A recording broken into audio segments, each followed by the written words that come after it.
नमस्कार, स्वराज एक्सप्रेस में आप सभी का स्वागत है। मैं हूं आपके साथ कविता पांडे। तो छत्तीसगढ़ के भानु प्रतापपुर उपचुनाव में पीसीसी चीफ के एक आरोप को लेकर सियासी भूचाल आ गया है। कांग्रेस ने भानु प्रतापपुर से बीजेपी उम्मीदवार ब्रह्मानंद नेताम पर गंभीर आरोप लगाया है। कांग्रेस ने ब्रह्मानंद नेताम पर नाबालिग से रेप का आरोप लगाया और उनके नामांकन को रद्द करने की मांग की है, जिससे सूबे में हो रहे इस बयान को लेकर सियासी पारा गर्म है। तो देखिए एक रिपोर्ट और इसी पर चर्चा करेंगे। भानु प्रतापपुर उपचुनाव की जंग में पार्टीगत आरोप प्रत्यारोप के बाद अब व्यक्तिगत आरोप प्रत्यारोप पर पार्टियां उतर आई है।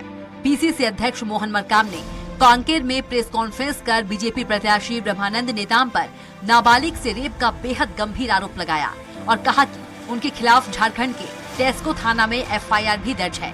अब ये मामला तूल पकड़ता जा रहा है और इसे लेकर बीजेपी कांग्रेस आमने सामने हो गई है। दरअसल कांग्रेस इस मामले को छोड़ने के मूड में नहीं है। कांकेर में पीसीसी अध्यक्ष ने जिला निर्वाचन अधिकारी से शिकायत की है, तो रायपुर में कांग्रेस के प्रतिनिधिमंडल ने मुख्य निर्वाचन पदाधिकारी से शिकायत कर ब्रह्मानंद नेताम की उम्मीदवारी रद्द करने की मांग की है।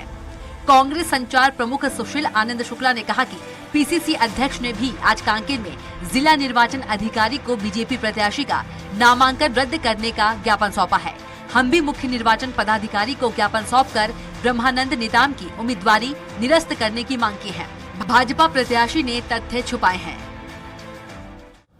कांग्रेस पार्टी आज प्रदेश निर्वाचन पदाधिकारी को ज्ञापन सौंपने जा रही है और हम मांग करेंगे कि उन्होंने अपने नाम निर्देशन पत्र में आपराधिक कृत्य को जो किया है उसको छुपा के लोक प्रतिनिधित्व अधिनियम की धारा 151 की धारा 33 के अपेक्षाओं को पूरा नहीं किया है, अतः उनके नाम निर्देशन पत्र को निरस्त किया जाए, उनकी उम्मीदवारी को निहित किया जाए। कांग्रेस द्वारा बीजेपी प्रत्याशी ब्रह्मानंद नेताम के खिलाफ लगाए गए आरोप को बीजेपी ने षड्यंत्र बताया है। प्रेस कॉन्फ्रेंस का नेता प्रतिपक्ष नारायण चंदेल ने कहा कि ब्रह्मानंद नेताम पर लगे आरोप को बीजेपी खारिज करती है। आरोप बेबुनियाद है। कांग्रेस के ताजा सर्वे में भानु प्रतापपुर में कांग्रेस हार रही है, इसलिए चरित्र हनन करके जीतने की कोशिश की जा रही है। हेमंत सोरेन भ्रष्टाचार में आकंठ डूबे हैं। उनकी सरकार हमारे प्रत्याशी पर आरोप लगा रही है। उन्हें अपने गिरबान में झांकना चाहिए। हम दमखम और मुद्दों के साथ ही चुनाव लड़ेंगे। उन्होंने आगे कहा कि कांग्रेस ने सिर्फ ब्रह्मानंद नेताम का अपमान नहीं किया है, बल्कि पूरे आदिवासी समाज का अपमान है। कानूनी कार्रवाई के लिए हम कानूनविदों से सलाह लेंगे, लेकिन अभी तो हम जनता के अदालत में जाएंगे। मामला 2019 का है, तो कांग्रेस आज कैसे जागी? अब तक कहां सोई थी? झारखंड पुलिस और कांग्रेस के नेता पूरा मामला कांग्रेस की साजिश है। ये मामला अब कोर्ट का है। ये पूर्ण रूप से ब्रह्मानंद नेताम के ऊपर में मनगढ़ंत आरोप है, राजनीति से प्रेरित आरोप है, कांग्रेस के हार के भय का आरोप है।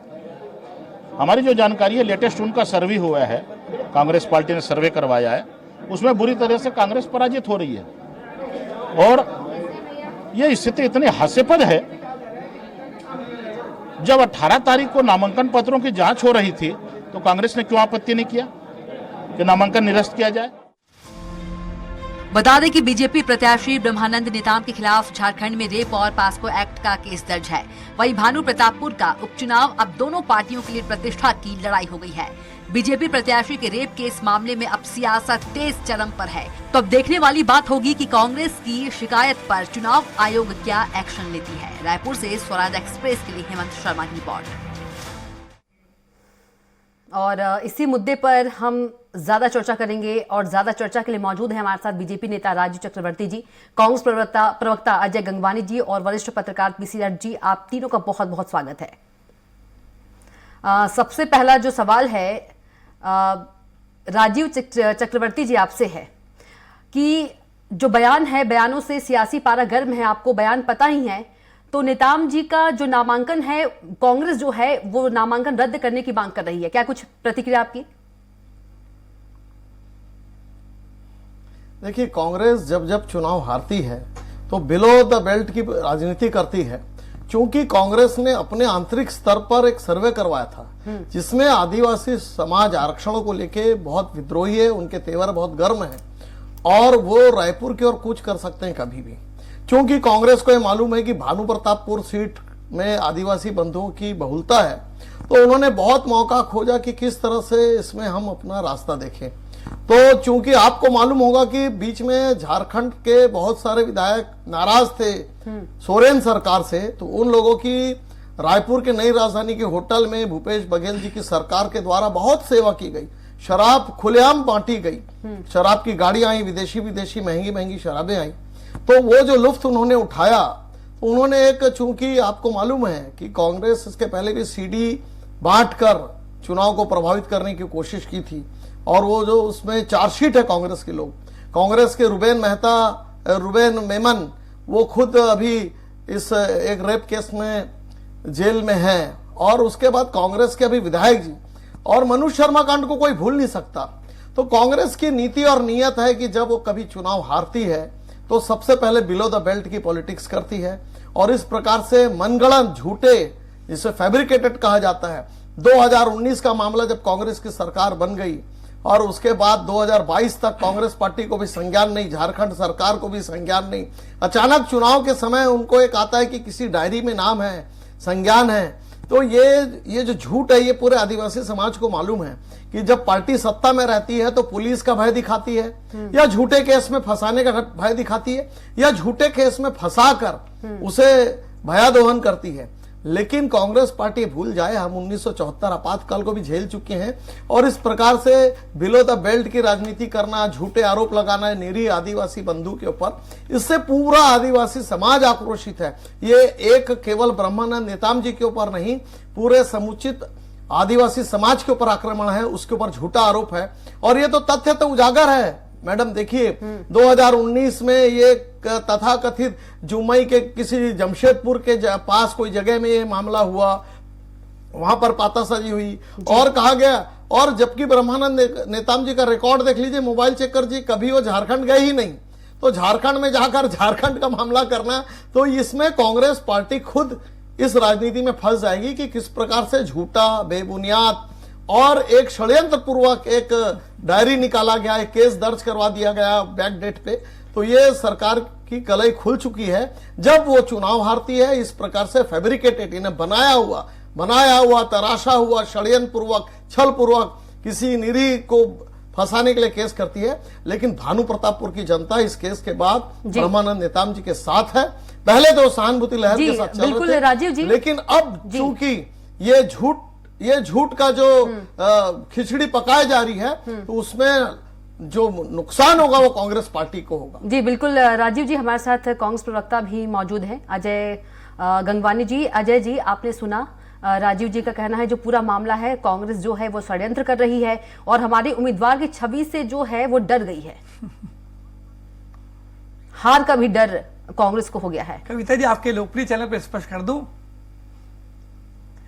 थोड़ा सा मेरा निवेदन है कविता जी, समय दीजिएगा। देखिए, सबसे पहले कहना चाहूंगा, आज ये आपराधिक मामला है, एफआईआर दर्ज होती है, कोर्ट में चालान पुटअप होता है। आपको कुछ आंकड़े दूंगा तो चीजें बेहतर स्पष्ट हो जाएगी। ये केस नंबर है 84/2019, दिनांक है 15 मई 2019, और थाना टेल्को, जमशेदपुर जिले, झारखंड के अंतर्गत का मामला है, और 2019 का केस है। और ये राजीव जी एक आरोप लगाने का प्रयास करेंगे 2019 से 2022 कार्रवाई क्यों नहीं की गई। सबसे पहले आपके लोकप्रिय चैनल स्पष्ट कर दूं, गृह जो है वो राज्य सूची का विषय है, और ये मामला जो दर्ज हुआ है वो झारखंड में दर्ज हुआ है, छत्तीसगढ़ में नहीं। जो कार्रवाई की जाएगी वो झारखंड पुलिस के द्वारा की जाएगी। दूसरी बात, इसके संबंध में ऑलरेडी रायपुर के 2 लोगों की गिरफ्तारी मई 2019 में हो चुकी है। जुलाई 2019 में दोनों के खिलाफ आरोप पत्र भी जारी हो चुका है, और शुरुआती जांच में 5 लोगों का नाम नामजद आरोपी में था। उसके बाद जब पीड़िता का बयान लिया गया, अन्य तथ्यों को इकट्ठा किया गया, कॉल रिकॉर्ड चेक किए गए, तो 5 लोगों को नामजद आरोपी बनाया गया, जिसमें भारतीय जनता पार्टी के जो प्रत्याशी है ब्रह्मानंद नेता, वो इस केस में नामजद प्रत्याशी है। कोर्ट में जो चालान पुटअप किया गया है उसमें भी उनका नाम है। कम से कम भारतीय जनता पार्टी के नेताओं को, प्रवक्ताओं में ये नैतिक साहस होना चाहिए कि अगर आपका प्रत्याशी आपराधिक कितने में जुड़ा है, बलात्कार में जुड़ा है, एक नाबालिग के यौन शोषण से जुड़ा है, एक ऐसे मामले में जुड़ा है जिसमें नाबालिग को देह व्यापार जैसे मामले में उसमें धकेलने का प्रयास किया गया। और देखिए, कुछ धाराएं बता दूं, धारा 366, 376, 376(3), 376(d)(b), आईपीसी के एक्ट 120 और पॉक्सो जो यौन शोषण का मामला है उसके सेक्शन 4 और 6, और अनैतिक देह व्यापार निवारण अधिनियम धारा 4, 5, 6, 9। इतनी धाराओं के रेफरेंस इसलिए दे रहा हूं कि ये बहुत बड़ा मामला है, और सारे लोग जो है नाबालिग के यौन शोषण, बलात्कार और जो है देह व्यापार में ढकेलने जैसे निर्दल अपराध से जुड़े हुए हैं। तो कहीं ना कहीं जो भानु प्रतापपुर की महिलाएं हैं, जो बहनें हैं, वो इस बात को बहुत अच्छे से समझ रही है। आज ये दिखावे के लिए महिलाओं का, औरतों का और बहनों की रक्षा का दावा करते हैं, महतारी हुंकार रैली निकालते हैं और इनका राजनीतिक पाखंड देखिए। लेकिन ऐसे व्यक्ति को टिकट देते हैं जो नाबालिग का यौन शोषण करता है। राजीव जी का तो कहना कि नेताम जी कभी झारखंड ही नहीं गए। अब बोलिए क्या पूछना चाह रहा है? राजीव जी का कहना कि नेताम जी तो कभी झारखंड ही नहीं गए हैं। कविता जी, कोई अपराधी कभी स्वीकार करता है? कविता जी मुझे बता दीजिए, आज तक किसी अपराधी ने कभी स्वीकार किया कि मैं अपराधी हूं? अपराधी हमेशा बचने का प्रयास करता है। इतने एफआईआर दर्ज होती है, चालान में नाम आता है। और सबसे बड़ा देखिए, आज जनप्रतिनिधि कानून जो है 1951 के तहत हम जो फॉर्म 26 सबमिट करते हैं, प्रत्याशी जो उसकी संपत्तियां हैं, उसकी देनदारी है, उसकी शैक्षणिक योग्यता है, और उसमें सबसे प्रमुख चीज होती है कि देश में किसी भी कोर्ट में, किसी थाने में क्या कोई अपराध दर्ज है। इसमें इनके द्वारा जो जानकारी छिपाई गई है उसमें 6 महीने से लेकर 2 साल तक की सजा और जुर्माना भी हो सकता है। तो कहीं ना कहीं एक तो आपराधिक कृत्य में शामिल है, दूसरा आज जो घोषणा पत्र होता है उसमें जानकारी नहीं दी है नामांकन पत्र के साथ, तो ये दोहरा अपराध है। और कहीं ना कांग्रेस पार्टी ने भानु प्रताप के रिटर्निंग ऑफिसर को, मुख्य निर्वाचन अधिकारी, थाना प्रभारी कांकेर, इन सबको शिकायत की है और पूरे इनका नामांकन रद्द करने की कार्रवाई की जाएगी। और देखिए, ये पहली बार नहीं हो रहा कविता जी, ये छत्तीसगढ़ के नेताओं का चित्त नहीं है। कठुआ देख लीजिए, उन्नाव देख लीजिए, हाथरस देख लीजिए। हाल ही में गुजरात में बिल्किस बानो केस में 11 जो बलात्कार और हत्या के आरोपी थे उनकी रिहाई का प्रयास करते हैं। हिमाचल प्रदेश में भारतीय जनता पार्टी के नेता, एक युवती जो अपने कैरियर बनाने के लिए आती है, अंकिता भंडारी, उसकी बलात्कार कर हत्या कर देते। तो लगातार भारतीय जनता पार्टी के चरित्र रहा है कि महिलाओं की रक्षा की बात करते हैं, राजीव जी हमारे साथ बलात्कारियों के साथ रहे। हमारे साथ वरिष्ठ पत्रकार भी मौजूद है, पीसी रथ जी। पीसी रथ जी, आपसे सवाल यह है कि कांग्रेस है वो गंभीर आरोप लगा रही है, उपचुनाव होने वाले हैं भानु प्रतापपुर में बीजेपी के प्रत्याशी को, और वहीं पर जो है सिरे से खारिज कर रही है बीजेपी। क्या कुछ कहना आपका? और एफआईआर भी दिखाई है कांग्रेस ने तो। जी कविता जी, इस पूरे मामले में निश्चित रूप से बहुत बड़ी गलती भाजपा के संगठन से हुई है कि भाजपा के संगठन को इस चीज का शायद जानकारी नहीं रही होगी या संज्ञान नहीं ले पाए होंगे, जिसके कारण ऐसे कैंडिडेट का उन्होंने चयन कर लिया। ये एफआईआर की कॉपी है पूरी। जी जी, आप तो पूरी पुस्तक ले आएंगे साहब। मैं अभी पीसी रथ जी को बोलने दीजिए। 2019 में किसी को इस बात का इल्हाम नहीं था, 2019 में किसी को भी इस बात का इल्हाम नहीं रहा होगा कि ब्रह्मानंद जो है वो चुनाव लड़ेंगे और ये भानु प्रतापपुर से लड़ेंगे। तब तक के हमारे जो पूर्व उपाध्यक्ष विधानसभा के मनोज मंडावी जी मौजूद थे और उनके आकस्मिक निधन के कारण ही ये चुनाव हो रहे हैं। तो निश्चित रूप से ये घटना ऐसी है कि एक ऐसी स्थिति भाजपा के सामने निर्मित हो गई है जिसमें उगलते भी नहीं बन रहा है और निगलते भी नहीं बन रहा वाली स्थिति है। क्योंकि जो स्थिति है चयन होने के बाद फॉर्म निश्चित रूप से कैंडिडेट की कमी नहीं थी।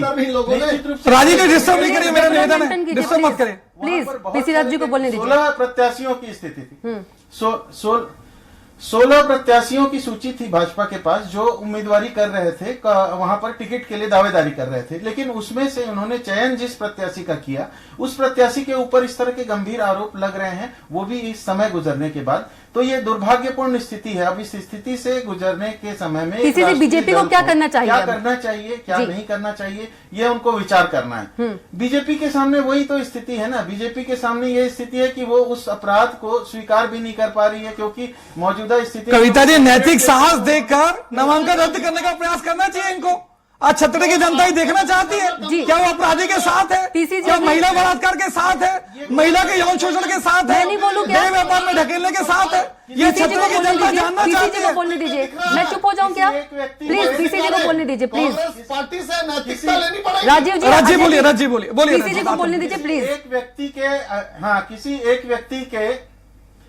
व्यक्ति के किसी आपराधिक कर्म में शामिल होने से पूरी पार्टी जो है वो नहीं हो जाती है, अपराधी नहीं हो जाती। पूरी पार्टी में बहुत सारे अच्छे लोग होते हैं और किसी एक व्यक्ति के अपराधी चरित्र के होने से भाजपा के ऊपर ब्लेम नहीं लगना चाहिए, ना लग रहा है। सवाल यह है कि जिस कैंडिडेट को चयन किया गया है उस कैंडिडेट पे इस तरह के गंभीर आरोप हैं और वो पहले से हैं, यानी कि 2019 से हैं। मई 2019 में मामला दर्ज हुआ है। तो ये बात तो कहीं ना कहीं सत्य है और इस चुनाव को ध्यान में रख के ये फैब्रिकेशन नहीं किया गया है, ये भी स्पष्ट है क्योंकि वो जो दर्ज हुए हैं मामले, वो सब मामले पहले के हैं। अब सवाल ये उठता है कि आज की स्थिति में क्या बचाव होना चाहिए, क्या किस तरह से होना चाहिए।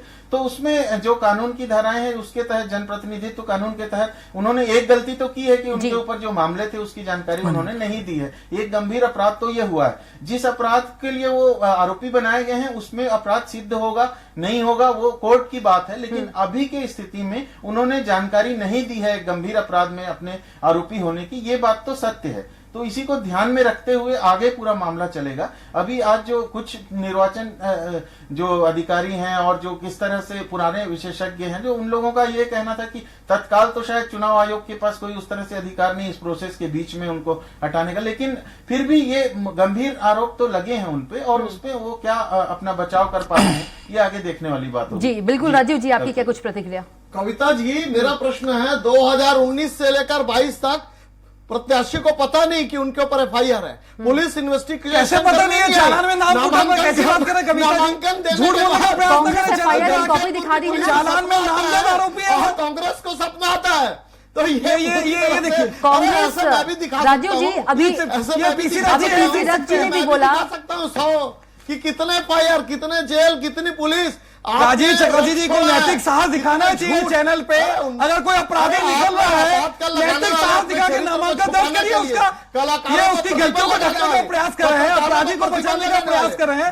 ये आपत्ति। अजय जी बोलने दीजिए राजीव जी को। अजय जी आऊंगे आपके पास। अजय जी आपके पास आएंगे आपके पास। राजीव जी बोलिए आप। कविता जी जी कविता जी, हमारी सरकार पश्चिम बंगाल और बिहार से बहुत प्रेरित है। बिहार में क्या होता था, प्रत्याशियों को मार डाला जाता था, अगवा कर लिया जाता था। बिहार में आपकी सरकार थी राजीव जी। अजय जी, लालू राज की बात कर रहा हूँ। और पश्चिम बंगाल में अपनी सरकार अपन मुद्दे की बात करें क्या? हम मुद्दे की बात करें। पश्चिम बंगाल में भी हमारे पूरे लीडरशिप को, हाँ राजीव जी को जवाब नहीं है, बातों को घूम घुमा रहे हैं। देखिए, मुद्दे से नहीं भटकना है, मुद्दे से मत भटकिए। आप ब्रह्मा मैदान के साथ है या विरोध है? बात कर रहा हूँ ना। अरे कविता जी, मैं मुद्दे की बात जी, कर रहा हूँ। कोई एक बोलिए। अजय जी, अभी आपकी बारी नहीं है।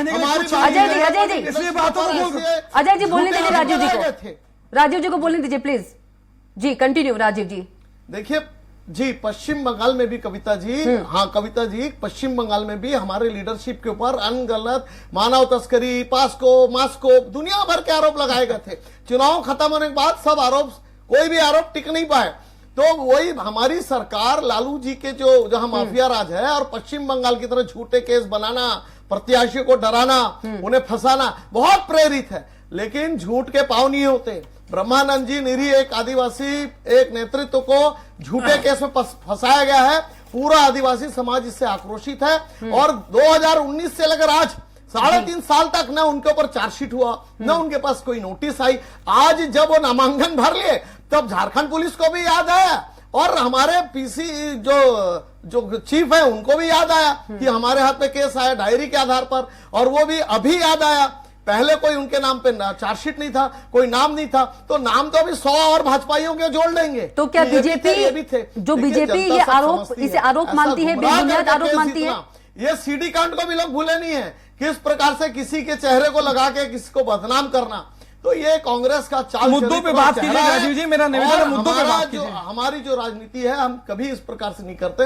अभी आपके स्क्रीन में दिख रहा है उमन सिंगारे, इनके युवक कांग्रेस के जो सह प्रभारी थे चुनाव के, वो तो इन्होंने बदला लिया कि चलो जवाब दे देता हूं फंसा दे। जी अजय जी, लेकिन ये चलने वाले नहीं है, झूठ के पांव नहीं होते हैं। जी अजय जी, आप लोग जितना ऐसा शांत करा लीजिए पहले इनको। राजीव जी हो गया आपका, आप कंप्लीट कर लिया। मेरा निवेदन है, डिस्टर्ब नहीं करेंगे। देखिए सबसे बड़ी चीज देखिए, कोर्ट में नामजद आरोपी हैं, सारी धाराएं मैंने बताई, केस नंबर तक बताया, दिनांक तक बताई। इनमें नैतिक साहस होना चाहिए। शांत इनको शांत करा लीजिए। फिर मेरा होने का क्या मतलब है? गलत तरीका राजीव जी।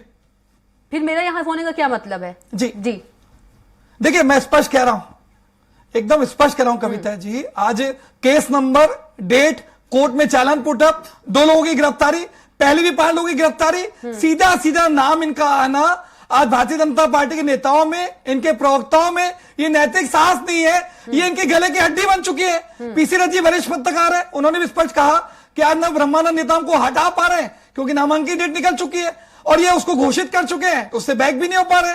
लेकिन कहीं ना कहीं छत्र की जनता, भानु प्रतापपुर की माताएं और बहनें 5 तारीख को एक बलात्कार के आरोपी, एक जो यौन शोषण के आरोपी, जो उसको ढकेल देता है, जैसे देह व्यापार जैसे मामले में ऐसे अपराधी को किसी प्रकार से नहीं बख्शेगी। दूध का दूध और पानी का पानी हो जाएगा। और ये पहली बार नहीं हो रहा है। आज ओपी गुप्ता पूर्व मुख्यमंत्री के ओएसडी थे, लगातार नाबालिग का यौन शोषण करते रहे। क्या बिना राजनीतिक संरक्षण के संभव है? जलियांवाला बाग में जो जलियांवाला आदिवासी आश्रम था, 7 से 13 साल के बच्चों के साथ लगातार बलात्कार होता रहा। आज मानव तस्करी की जांच करते हैं तो भाजपा की नेत्री गंगा पांडे पकड़ाती है। सारे अपराधों की गहन जांच के बाद पांडे जी सारे के सारे आंकड़े उसके जो है भारतीय जनता पार्टी से जुड़े मिलते हैं। ये दिखावे के लिए माता बहनों की रक्षा की बात करते हैं। कठुआ, उन्नाव, हाथरस, हिमाचल प्रदेश, गुजरात, ऐसे हजारों उदाहरण दे सकता हूं। भारतीय जनता पार्टी व्यापारियों के साथ थी, सिर्फ बलात्कारियों के साथ खड़ी रहती है, कभी पीड़िता के साथ नहीं थी। आज हाथरस में आधी रात को पीड़िता का दाह संस्कार कर दिया गया। किसके इशारे पर, किसको बचाने के लिए? इस बात का जवाब राजीव चक्रवर्ती जी को देना चाहिए। आज कहीं ना कहीं ब्रह्मा नेताम जी, मैं एक और कंप्लीट कर लूं, 10 सेकंड ले रहा हूं सिर्फ। आज एक आपने प्रश्न पूछा कि ब्रह्मा नेताम जो है अपराधी साबित हो रहे हैं, आप क्या करेंगे? क्या इनमें नैतिक साहस है?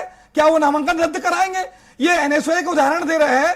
हमने उसके खिलाफ एफआईआर दर्ज किया। आज वो सलाखों के पीछे है। हम किसी अपराधी को कोई राजनीतिक संरक्षण नहीं देते।